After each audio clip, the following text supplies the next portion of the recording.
It's Thanksgiving 1990. The country's on edge.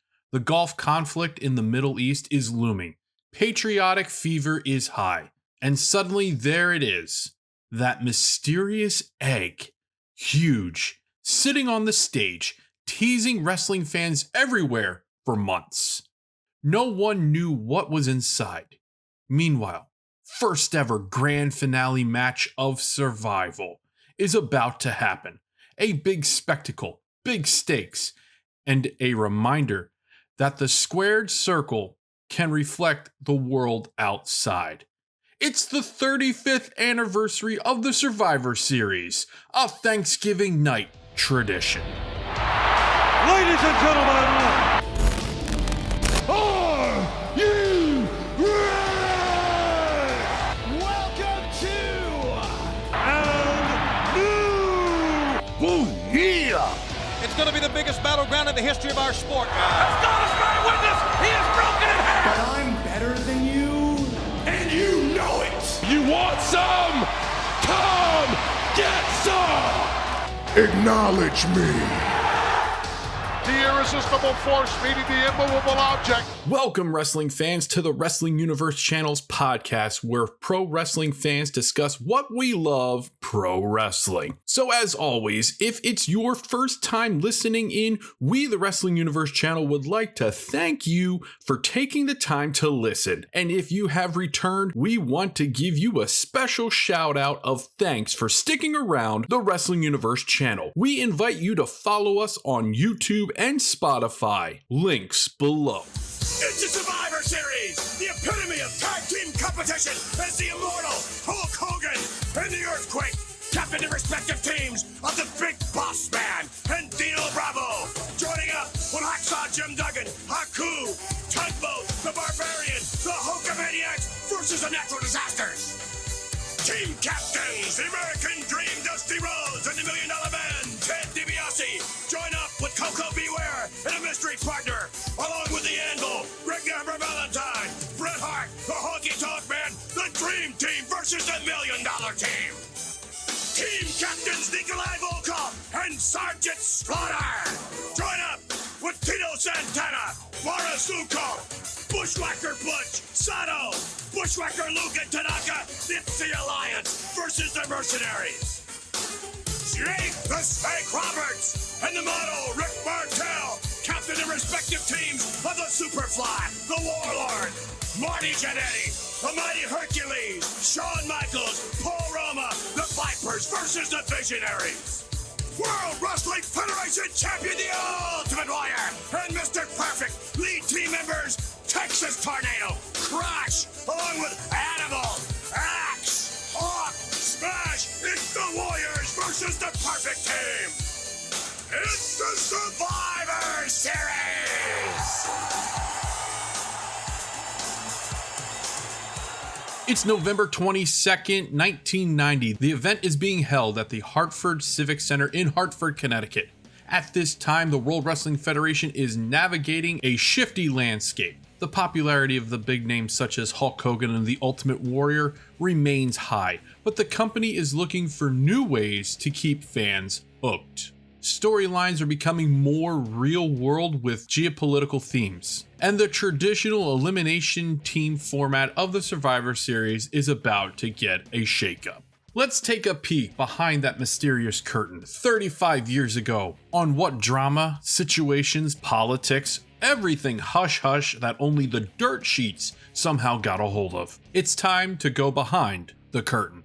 From the October 1st, 1990 Wrestling Observer newsletter.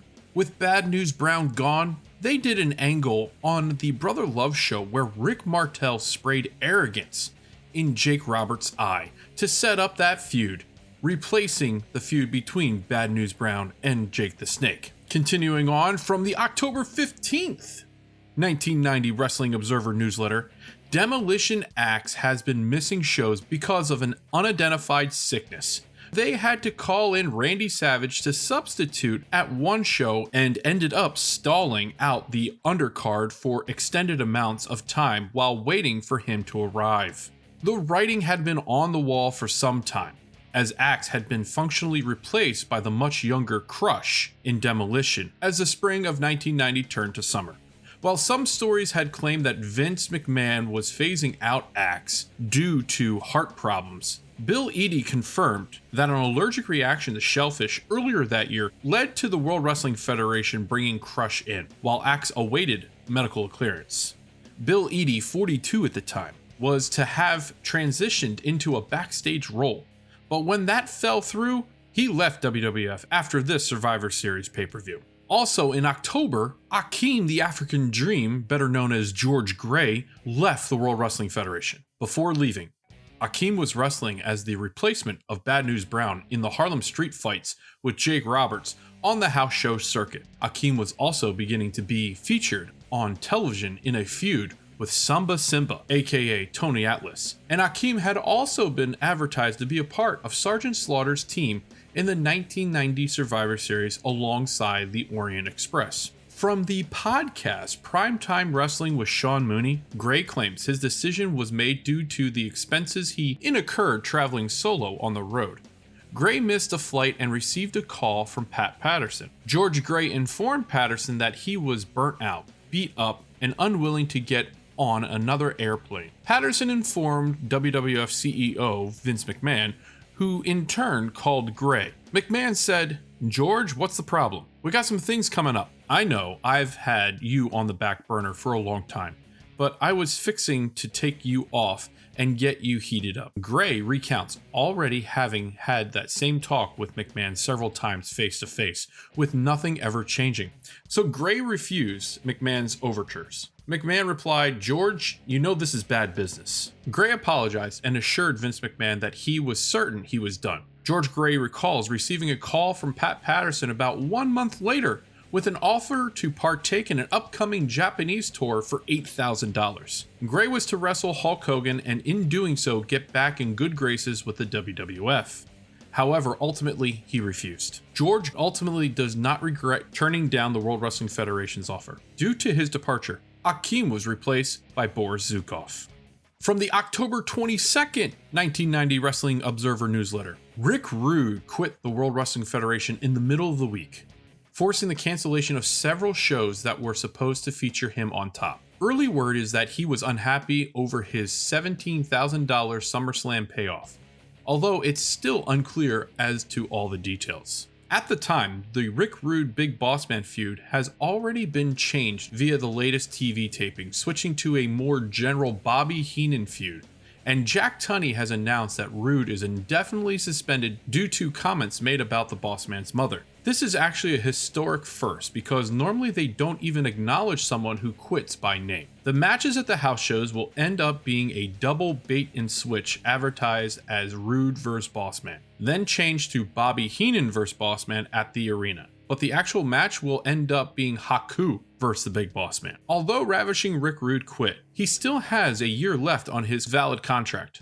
and so he won't be going anywhere else for the time being. Rumor is that he wants to join the new UWF because of the easier schedule. The NWA World Championship Wrestling would really like Ravishing Rick Rude, but the World Wrestling Federation has already made it well known that they will strike down with great vengeance and furious anger on those who would attempt to breach their contracts. So Rick Rude is going to be sitting for a while. Also from that same Wrestling Observer, Demolition is now a masked tag team because Vince McMahon feels that LOD isn't getting over due to too many teams having painted faces. This is pissing off Bill Eadie because they were supposed to be doing a tour in Japan using their Demolition gimmicks, and now the gimmick has changed. Let's head over to the business side of the Survivor Series. The show drew approximately 16,000 fans at the Hartford Civic Center. Pay-per-view buys estimates place the buy rate around 400,000 homes, making it one of the stronger early Survivor Series pay-per-views. Alright, let's get right to it. It is the match card and rundown for the 4th annual Survivor Series. But unlike our previous shows where we go into detail of the match card and rundown, we're just going to give you a brief synopsis. But we encourage you to check out the full pay-per-view to experience the WWF Survivor Series in its entirety. We'll have a link below in the description. so you can do so. Before the actual pay-per-view went underway, fans at the event were treated, well, maybe somewhat treated, to a dark match. That match consisted of Shane Douglas defeating Buddy Rhodes. The first match of the pay-per-view was none other than the team of the Warriors taking on the Perfect Team. The night exploded right out of the gate. The roar of the crowd shook Hartford as the World Wrestling Federation champion, the Ultimate Warrior, led his team of Raw Power, the face-painted destruction of the Legion of Doom, and the charismatic Intercontinental Champion, the Texas Tornado, Kerry Von Erich, into battle against Mr. Perfect and the merciless three-headed monster known as Demolition. The ring became chaos almost immediately. Heavy strikes, tags flying, referees losing control.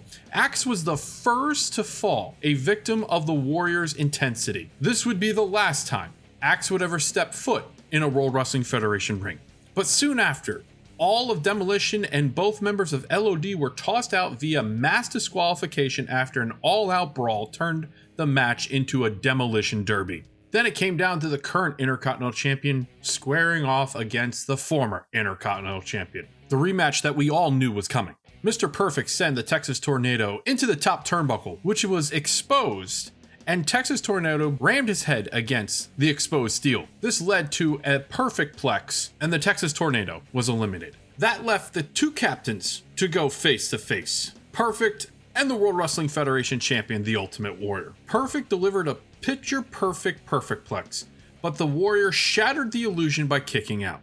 A moment that brought the entire arena to its feet. Moments later, 3 dynamic clotheslines by the champion, as well as a flying shoulder tackle that led to the splash connecting. Energy was unmatched. The sole survivor and advancing to the grand finale, the Ultimate Warrior. Dave Meltzer gave this match a 2.5 star rating. The second match was the $1 Million Team versus the Dream Team. But there was only one thing on people's minds. It wasn't seeing Ted DiBiase go against Dusty Rhodes. It wasn't Rhythm and Blues trying to get their hands on the tag team champions. It was the mystery partner. As a reminder, this was supposed to be Bad News Brown's spot. The history of pro wrestling changed when we heard the $1 Million Man Ted DiBiase make an announcement. Everybody's got a price for the $1 Million Man. So without further ado, I will introduce to you now my mystery partner, led to the ring by his manager, Brother Love, weighing in at 320 pounds from Death Valley. I give you The Undertaker. The Undertaker, the mystery partner, is now revealed. I never heard of him. Oh, take a look. Holy cow! Look at the size of that ham hock! Check out them drumsticks, baby! 320 pounds, looks to be 6'9", 6'10", somewhere in that neighborhood, Rod. The Undertaker stalked to the ring, pale, cold, lifeless. At that moment, the wrestling world had no idea what this character would bring to the industry. The Undertaker's presence alone sent chills through the Hartford Civic Center. Within minutes, Coco Beware fell to the Tombstone Piledriver, a move no one had ever seen before. Dusty Rhodes, the beloved American Dream, tried to rally his men, but the Undertaker dismantled him before being counted out after pursuing Rhodes outside the ring. That left the ever-calculating $1 Million Man Ted DiBiase to clean up the rest, defeating the Hitman Bret Hart in a sharp technical finish. The $1 Million Man stood tall, smug grin plastered across his face as his hand was raised in victory, with the seeds of the Undertaker's legend already planted forever. The sole survivor and moving on to the grand finale, the $1 Million Man, Ted DiBiase. Dave Meltzer gave this match a rating of 3.5 stars. The third match was the Visionaries taking on the Vipers. This match had tension dripping from every turnbuckle. Jake the Snake Roberts, still blinded by Rick Martel's arrogant spray in their storyline weeks earlier, entered the ring with vengeance in his heart and Damien in his bag.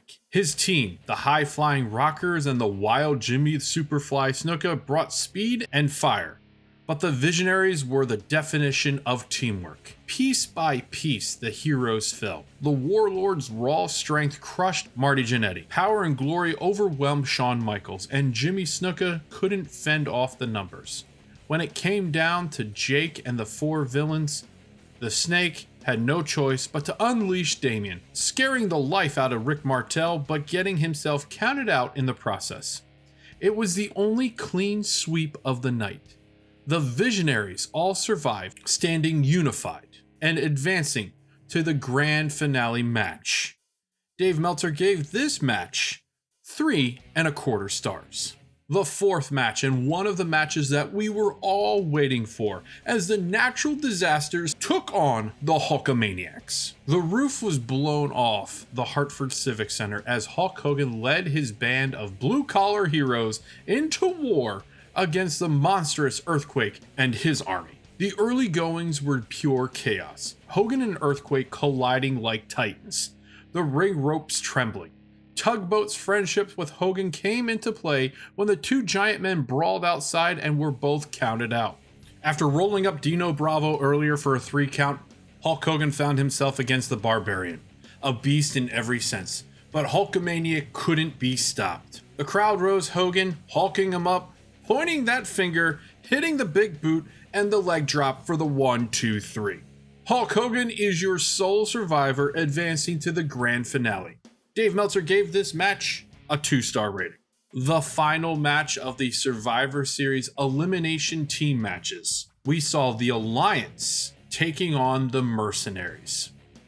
In the shadow of the Gulf War storyline, Sergeant Slaughter had transformed into a villainous sympathizer of America's enemies, and the live crowd, including ones watching in anticipation through their TV sets, hated him for it. The Mercenaries faced the Patriotic Alliance. The tension was palatable. The match began fast. Tito Santana blasted Boris Zukov with a flying forearm within seconds, eliminating him immediately. The Bushwhackers brought their unique blend of comedy and chaos, but Slaughter methodically tore through the team, leaving only Santana to face him. Just when Slaughter seemed poised to complete his sweep, giving Slaughter the advantage, he locked in the camel clutch. The referee tapped on Slaughter's shoulder. Slaughter, seeming that he had won, raising his hands in victory. With all of us thinking that Santana had given up, the announcement was made that due to the outside interference by General Agnon, Sergeant Slaughter was immediately disqualified from the match, handing Tito Santana the unlikely victory.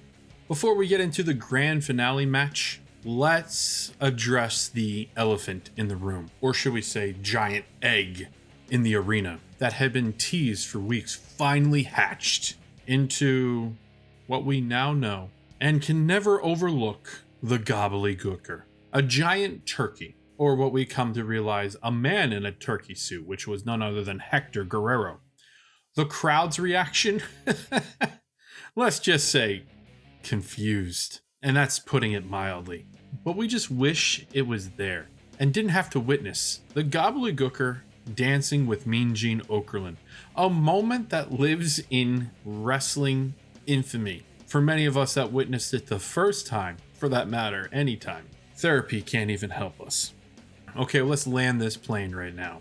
It's time for the grand finale match of Survival. We have the $1 Million Man Ted DiBiase, Rick Martel, the Warlord, Hercules, and Paul Roma squaring off against Tito Santana, the Ultimate Warrior, and Hulk Hogan. For the first and only time, all the survivors returned for one final war. Good versus evil. Heroes versus villains. The crowd was molten. Santana struck first with his patented flying forearm. Santana attempted a second flying forearm on Ted DiBiase, but the $1 Million Man ducked as Tito crashed. DiBiase finished off Tito Santana with a slingshot to the ropes for the pinfall. Now it's 2 against 4 in favor of the heels. Hogan was getting beat down by the heels. This included Hulk Hogan receiving Power and Glory's finisher, but he kicked out at 2. Hogan gave Roma a giant clothesline for the pin. then tags in Warrior, who was beating down Rick the Model Martel. Feeling the power from both the Warrior and Hogan, Martel had enough and runs away, accepting the countout. Hogan gives DiBiase the big boot and the leg drop for the pin. Now it's 2 against 1 in favor of the faces, leaving Hercules to receive a shoulder tackle and a big splash by the Warrior for the victory. The match ended with the Ultimate Warrior and Hulk Hogan holding each other's arms up in celebration. The final survivors, the Ultimate Warrior and Hulk Hogan. Dave Meltzer gave this match 1.25 stars. Alright, wrestling fans, get your erasers out. It's time for us to be the bookers for this event. It's a segment of the show that really starts making us fans a fantasy booker. Here are some what-if scenarios and or ideas about this event for many of you to ponder and discuss. What if Rick Rude never left the World Wrestling Federation when he did? Rick Rude's abrupt departure before the Survivor Series 1990 left a noticeable gap in the card. Originally, Rude was slated to be a part of the Natural Disasters team, but think about that for a second. Why that team? On paper, Rude's charisma and feud history make more sense lining him up with the perfect team. He'd already battled the Ultimate Warrior for the World Wrestling Federation Championship at SummerSlam just a few months earlier. I know, a storyline feud with the Big Boss Man. But so what? Why not put him opposite the Ultimate Warrior here for one more chapter between their storyline? If Rude had stayed, you could easily see a scenario where he takes Axe's spot, creating more of a balanced, high-profile team, and maybe even set up a rematch program with the Ultimate Warrior heading into the Royal Rumble.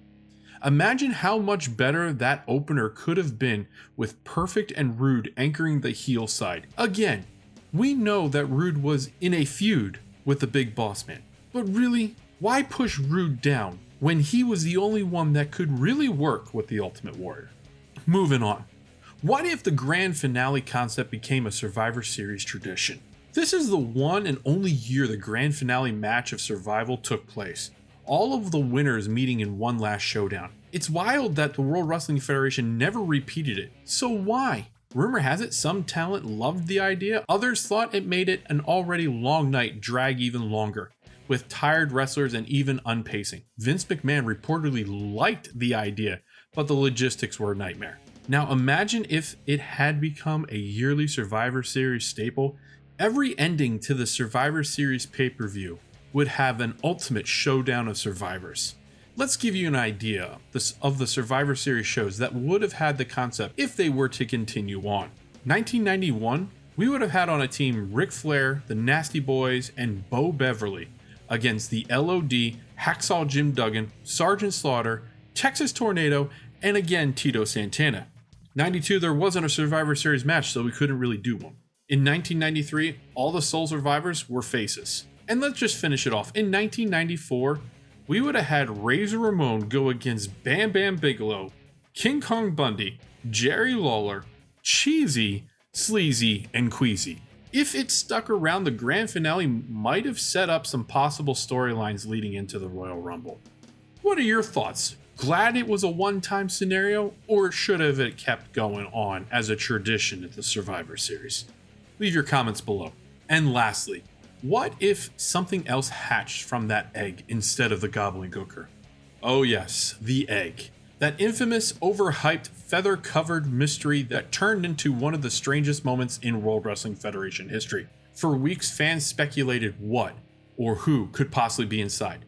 Some swore it was Andre the Giant making a comeback. Others joked it might have been the San Diego Chicken, the Laker Girls, or even some kind of new mascot. And years later, The Undertaker even admitted that when he first heard about a big egg debut, he was terrified that he might be the one hatching out of it, debuting as the Eggman. So what should have been in the egg? Maybe a debuting superstar, or maybe something fun but actually cool, like a new championship belt. Or what if it was a returning legend? Anything, literally anything, would have been better than the gobbledygooker. But in a weird way, that goofy bird gave us one of the most infamous laugh out loud moments fans still talk about decades later. Love it or hate it, it's pure pro wrestling history. Let's move on to the memorable standouts and botches. This is a no-brainer. For one of the best, of course it's The Undertaker's debut. The debut of The Undertaker instantly changed the tone of the entire show, and arguably the entire company for years to come. From the moment he walked out with Brother Love, the audience didn't quite know how to react. Stunned silence, a mix of awe and confusion. The character presentation was perfect, slow, haunting, mysterious. Even without speaking a word, you just knew this wasn't another throwaway gimmick. He eliminated Coco Beware with ease and battled with the American Dream, looking unstoppable. That moment where Roddy Piper said, "Look at the size of that ham hock," became legendary. The commentary and reaction from fans made it clear this was something special. It's rare that a debut instantly defies an entire career, but The Undertaker's first night did exactly that. Another best moment? Seeing Hulk Hogan and The Ultimate Warrior, the two biggest stars of the era, standing tall together at the end of the night was a massive passing of the torch image. Okay, maybe not that much, but it put away the idea or perception that both parties didn't like each other. It was also the perfect way to tie the event together after all the team eliminations. The grand finale gave fans closure and showed The Ultimate Warrior could stand beside Hulk Hogan as an equal, not just his successor. Even though the concept didn't stick around in years later, the final image was pure early 90s World Wrestling Federation spectacle. Bright lights, big muscles, and larger-than-life heroes saving the day.